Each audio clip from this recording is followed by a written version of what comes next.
G'day guys, and welcome back to episode 7 of the Daily Discomfort podcast. Today we're going to be discussing the topics of loneliness versus being alone, some of the intricacies between the two concepts and how it may apply to you in your life. So we actually dedicated this as the topic of discussion for the Run Club this morning in light of the fact that it is Loneliness Awareness Week in Australia. Just to give you some statistics on this subject, there is 1 in 3 Australians feeling loneliness right now, and 1 in 4 who experience chronic loneliness. Funnily enough, men aged between 16 to 25 experience some of the highest levels of loneliness, even though they're the most digitally connected, so to speak. From the ages of 35 to 49, 1 in 4 men are experiencing loneliness. The problem here is that within this demographic, the men have a lot of pride. They don't open up about the challenges that they're going through. A lot of them have a lot of career or family stresses, and a lot of men just don't open up about the breakups and divorces that they're currently going through. Now, as time goes on, men aged over 50, there's up to 12.1% of these guys feeling deep loneliness, with 6% of men over the age of 65 experiencing significant isolation. Now, loneliness doesn't only affect men. It's a global issue and it affects women as well. And it seems to be that in Western society, it's become more and more prevalent alongside the prevalence of issues like depression, anxiety, and other mental health conditions. So the aim of the podcast today is just to shed some light on what loneliness is versus actually being alone. I think one of the big separations that we need to clarify with the difference with being alone and actually feeling lonely versus seeking solitude to find clarity, peace, calm in your life, and time for yourself is that it is a decision. And this matters because having autonomy or the right to govern your own choices, make your own actions, is a massive dictator of your emotional state. If you seek to be alone versus being told that you have to be on your own, or not having the ability or access to be around other people and to connect to other people, there's a high likelihood that you're going to become depressed or upset about your situation of being on your own versus when you make that decision yourself. And this is where it starts to become a bit of a sticky subject, because you're going to hear people who are more introverted who enjoy time on their own. They don't seem to like being around other people so much. Whereas you get your more extroverted people who enjoy the company and thrive off the energy of being around others. So like all things, we just need to consider ourselves as an individual. What did our upbringing, what did our environment shape us to be? If you're someone who spent a lot more time on your own throughout your childhood and adolescent years and even in early adulthood, there's a much higher likelihood that you probably enjoy spending more time on your own. Versus if you're someone who grew up in a large family or you always had friends around, you're probably going to be more reliant on being around other people for you to feel like you're thriving. So there's no secret hacks or anything to overcoming your loneliness. It's just understanding who you are as a person, how your environment has shaped your personal preferences, and understanding that it's your choice whether you're going to be around other people or you're going to spend time in solitude. In my personal opinion, I think we need a balance of both, but I also think that that balance shifts from person to person. So let's dive a little bit more into this concept of loneliness. Speaking from personal experience, I actually found the loneliest times that I've had in my life was when I was withdrawing from spending time with other people. In my high school years, I was doing the wrong things, trying to fit in with the group. And when I was spending all this time with them, any time that I had to spend on my own, I was trying to distract myself with TV or eating or maybe other things to alter my state. So I wasn't actually sitting in stillness, sitting with my thoughts and learning to be okay with spending time on my own. If I look back, I always noticed as well, coming off of a summer holiday from the Sunshine Coast, as soon as I got back home from the holiday and from spending time with people every day, friends and family, I would get the holiday blues. But what I really noticed is that I had this sudden withdrawal from thriving off the energy of being around other people and always being able to talk to someone or spend time with others. This is an important point that came up in the discussion this morning at the Run Club. You're probably going to notice that you're most lonely when you are withdrawing from spending time with others. A great example of this is that you're someone who is in a relationship, or maybe you've come out of a relationship and you're so used to having that person always around, that you've peaked at this height of loneliness now because there's been such a sudden shift in your environment. You weren't used to being on your own and learning to develop a better relationship with yourself, learning to know what your preferences were, sticking to your own boundaries, and being okay with going out for a breakfast by yourself, going for a movie, going to the beach. So whilst there was an environmental shift, it's almost as if you lose the ability to generally enjoy time by yourself when you become so accustomed to always being around someone else. Now, the same goes for people who tend to get that fear of missing out, or FOMO. They don't want to miss the hangout or the dinner with friends, going out partying. I experienced this in my younger clubbing years. I would hate to miss out on the gather or going out with the boys and the girls for the weekend. I felt like I was left out, and I didn't like being on my own in those situations. I remember those were the times where I was sitting there at home on social media scrolling, and you'd see the pictures, you'd feel left out, you'd be blasting depressive music or angry music because you didn't actually understand that you weren't able to connect with yourself. You weren't okay with being on your own, and you're comparing yourself to the fun that other people were having. You didn't feel like you were fitting into the picture, and you're so used to always hanging out with others and relying on that for a sense of happiness that you forgot how to attain that by yourself. I think this is one of the key points when it comes to loneliness is, do you have a good relationship with yourself? This is where we start to look at the concept of self-love or self-compassion. Are there things that you take yourself out to do? Like I said before, taking yourself out to the cafe for a lunch or a dinner, watching a movie, taking yourself to the beach. Can you actually spend time on your own and enjoy your own company? This starts to segue into the topic of time in solitude. Being okay with being in the physical space of being alone. Choosing to be alone, not because you have to be, because you want to be. Understanding that you can enjoy doing things on your own, or maybe just sitting in stillness and starting to build the ability to connect with the person underneath all the layers, underneath all the niceties and identity that you have when you're around other people. You see, there's certain faces, certain masks that we've learned to fit into groups with, to fit into our peer group with at work, into our social circles.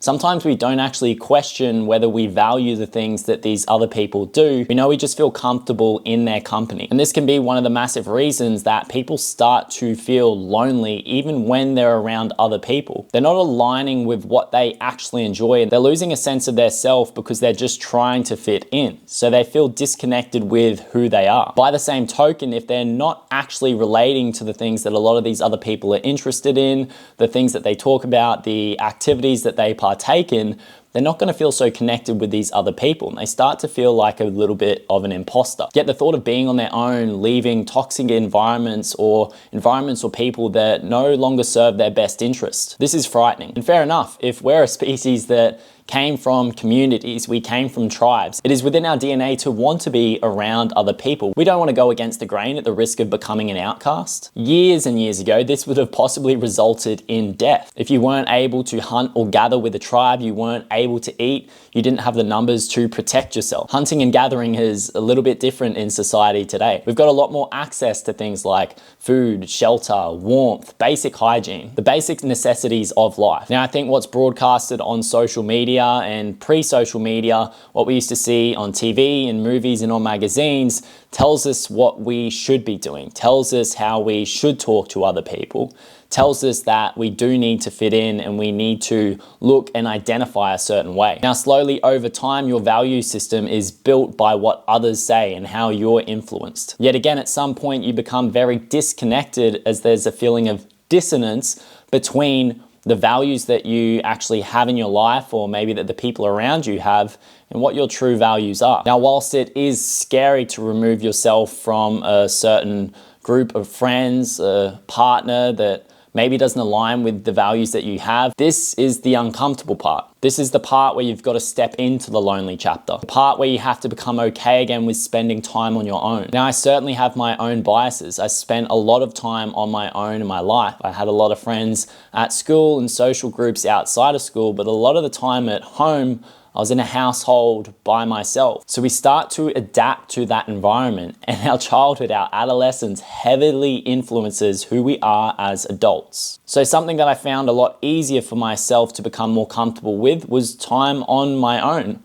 I learned how to enjoy doing things by myself. I still remember the first time that I actually went to the movies on my own. I'd actually gone to the movies with a friend who'd actually had his tonsils out, but the stitches opened up and he had to leave. I almost left just to go home myself. And I thought to myself, what's wrong with going and watching this movie on my own? And why wouldn't I do that? And to be honest, it was just the fear of looking like the loner in the movies. So it was actually one of my own little discomfort challenges in the past to take myself to the movies, or take myself out to the cafe for breakfast, or out to lunch, to just be okay with being there by myself, not needing to talk to someone else. The funny thing is that you start to notice when you're doing this, you have a lot more freedom. You're not waiting on other people. You're not worried about someone else being late, or you're not worried about what it is that they want to eat versus what you want to have. When you start to get out into nature, you go for a hike, climb a mountain, you go to the beach, you go for a swim, you start to notice there's this subtle shift with how you connect yourself when you're in nature. A certain sense of calmness, clarity, serenity. If you ever get the chance where you're away from people, there's no one in sight, it can be daunting at first, but you almost start to become accustomed to this feeling of peace, of bliss. You start to become more observant of your thoughts. You start to have a lot of ideas. You start to create more self-awareness. And though it's always uncomfortable the first few times that you do it, just like joining a new gym and learning new exercise, you slowly start to become more proficient over time. You slowly start to enjoy it more. Now, I do think there's a line that we don't want to cross with this. You can actually start to really love spending time on your own. And sometimes to the point, if you're anything like myself, you may start to spend too much time on your own. And socializing with other people is the thing that becomes uncomfortable. Now, you've got every right to pick who you socialize with. And if those people are there and they don't align with your values, if you feel like there's a negative energy being around certain people, or partner, friends, or family, you have every right to dictate how much time that you spend with them. But rather than having a cynical outlook at the world and at other people, there are going to be people who would be your tribe, so to speak. And this is where you need to seek out those like-minded communities. Now, even if it does start online, even better if you can make that happen in person. If you can start to share values and interests with the people that you're connecting with, and you are someone looking to make some positive changes in your life, once you start to attain those feelings of relatedness to other people, connectedness, and you understand that you have the power, you have the responsibility to guide your own actions, you're going to be in a better position to make whatever the changes are that you do want to make in your life. Whether that's moving into a new career, building a business, moving into a new sport, pushing a little bit more in the gym, setting a goal for your running, you start to see the value in both having time in solitude, but also time spent around the right people. To summarize this, you need to understand that you need to choose both. You need to choose time in solitude where you can build a better relationship with yourself, because you are actually factually going to be in a better position if you're more confident within yourself and spending time on your own to build better relationships with other people. There's a high chance that you've experienced an interaction with someone who maybe didn't have many friends, they didn't have much going on in their life, and you feel that urge to make friends or meet a new partner. If you've been in the dating scene and someone's been clingy, or you've had a very clingy partner, what's the feeling that it gives you? It gives you the feeling that they're always going to want your time. They're always going to want your energy. And you've got to be able to protect that and make time for yourself. This is one of the big issues. Again, another point that came up in the discussion this morning is that people actually become accustomed to spending time on their own. If you're a guy and you've come out of a breakup, two things probably happened. You either started to go lone wolf, you started to go into monk mode, you started to learn more, self-develop, get into your training, look after your body, looking after your mindset. Or on the other hand, you started to hang out with the mates more, get on the piss, start smoking weed again.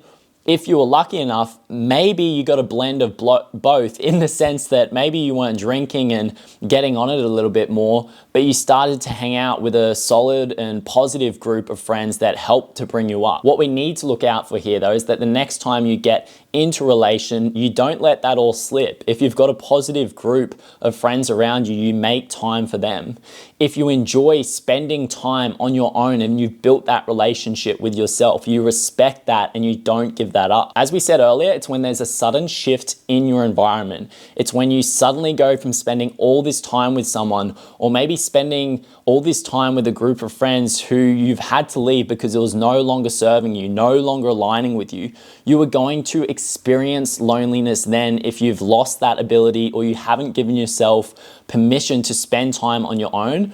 You lose that ability to enjoy your own company, to remember who you are, to remember what your preferences are, to remember what it's like to not be distracted by other people at times and be listening to their conversations, doing whatever they're doing and just doing what you want to do. I think a little note that I'll add on to this is one of the best things I found for spending time in solitude, whilst listening to podcasts and music was always nice. It was good to get different perspectives and to learn and to start to reshape my own perspective.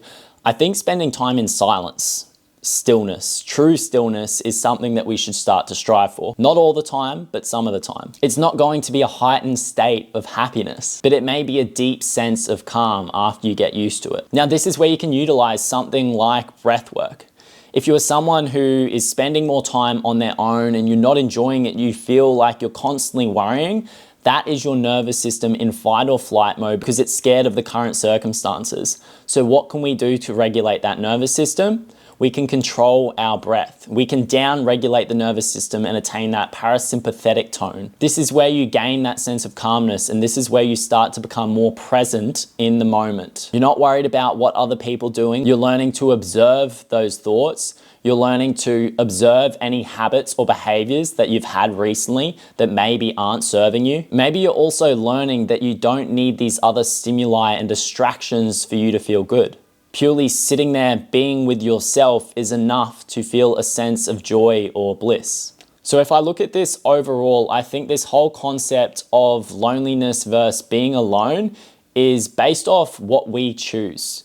If you choose to be on your own, to work on that relationship with yourself, or you're someone who has spent a lot of time on their own in the past, that's going to be a preference of yours and you're going to see the benefits of that. However, if you are someone that struggles to be alone because you're always wanting to be around other people, you need to start to shift that perspective and know that there is a balancing act here. By the same token, if you are someone who's always around other people but you feel disconnected when you're with them, but you're just scared to spend time on your own, spending that time in solitude, maybe doing a bit of reading, listening to the podcast, reframing that perspective and starting to contemplate what your values are and how to live, or how to start to live at that higher version of yourself. Whilst it's going to be hard to do initially when you're used to thriving off being around others, you're a lot more comfortable when you feel like you're fitting in, or when you're with your partner, or when you were with that ex. Now, one of the guys at the Run Club said a few weeks ago, one of the most important relationships that you're ever going to have is the one with yourself. If you can be okay with spending time on your own, if you choose to do so and you respect that you need that time, but you also understand the fact that whilst it can be hard at times, there are the right people out there. There is the right partner out there where you'll have similar values and interests that align, and you know it's your choice to choose to have both. You'll start to feel less alone when you're okay with being by yourself. You know that if you were to leave a certain community or group of friends or maybe a partner, that it's okay, that you've got your own back. But by the same token, you've got enough confidence within yourself to be around other people, respect your own interests, values, and boundaries. And other people will start to notice this as well. They will respect you more for it. I think the bottom line when it comes to loneliness and being alone is respecting and loving yourself enough as a person to develop, maintain a better relationship with yourself, however uncomfortable that journey may be. I don't have the blueprint from that. I'm not sure if anyone really does. I'm sure it involves a lot of soul searching and digging into your past to understand why you may not have that respect or love for yourself. But once you do, you can respect yourself enough, love yourself enough to have the time on your own, and respect and love yourself enough to be selective with the relationships that you have in your life. So whether you are around people or you are physically by yourself, you'll experience less loneliness. I hope this video helps you guys today. I'm someone who has spent a lot of time on my own in the past, but I've also noticed those withdrawals from spending times with other people, going through breakups, being with a person and no longer being with them, and starting to lose a sense of what it's actually like to be with myself, starting to lose that relationship with myself. I've been the guy who's trying to fit in with the groups. I've tried to present myself a certain way on social media that wasn't true to what my values are. And in those times, that is where I felt the most disconnected. Whilst I'm personally someone who would like to consider performing better in my business, performing better in my training, I think I'm at the point in life now where I understand that's all well and good, but when I'm disconnected, it just doesn't feel right. It always feels like I'm chasing the dragon and chasing something beyond myself. So whether you're the high performer in business or in your fitness and maybe you feel disconnected, ask yourself, are you spending time with the right people, or are you spending enough time on your own and truly valuing and caring for that relationship with yourself? Or if you are someone who wants to become that high performer over time, you want to kill it in your career, in business, you want to make all the gains with your fitness, but maybe you're just struggling with toxic habits and you're not in such a good environment at this point in your life, start to ask yourself the questions of, are you aligning with the people around you? Have they got your best interest at heart? And what would happen if you did enter this lonely chapter and start to spend more time on your own? What's so bad about spending time with yourself? Now, whether you need to listen, read, write, talk to someone and understand why that respect or that love may not be there, at the end of the day, it is you with the power and it is your responsibility to take those actions. Whilst a lot of people might disagree, I do think that loneliness is a choice. It is our choice who we hang around with, and it is our choice how we relate to ourselves. We all have different circumstances and constraints that lead to the position that we are in now. You may just be someone that struggles to build relationships. You may be someone who doesn't have a good relationship with themselves. At the end of the day, there is support out there to help you in both of these areas, but it is up to you to seek that out. Now, before I leave the video today, guys, I've got some exciting news. So we're starting to book in some guest on the podcast. So first up, we're going to be talking to Andy. He's a men's mental health psychologist. He's going to be a lot of value for the show. Also, I'm going to be getting a nutritionist on the podcast to talk about body image, male body dysmorphia, and disordered eating. We're also going to be talking to someone who's created a lot of success in e-commerce and in business and who is a very humble guy, in my opinion. He's going to be a lot of value for the show. Also, I'm going to be getting a nutritionist on the podcast to talk about body image, male body dysmorphia, and disordered eating. And I've actually got a good friend who's going to be talking about his stories with ultra endurance sports and climbing Mount Everest. So these are the first guests that we're going to have on the show over the next 4 to 5 weeks. If you guys have any other recommendations, topics that you want discussed, let me know. If you want someone to be on this podcast, I will send the message, I'll make the connection, I will make that happen. I promised that from the start of the podcast and I didn't deliver it first. However, to serve you guys better, to deliver the value that you deserve, and with the mission of this podcast to actually be able to create some tangible difference in your life through what you see, through what you hear, that is what needs to happen. Now, if you are a guy that is interested in learning to do breath work, to regulate your nervous system, to improve your recovery and your performance and emotional regulation, I'm actually kicking off the Breath Awareness 5-day series next week. So that's from Monday, the 11th of August. You're going to be emailed a practice across 5 days, just going through some fundamental breathing basics, and you can do it in under 10 minutes a day.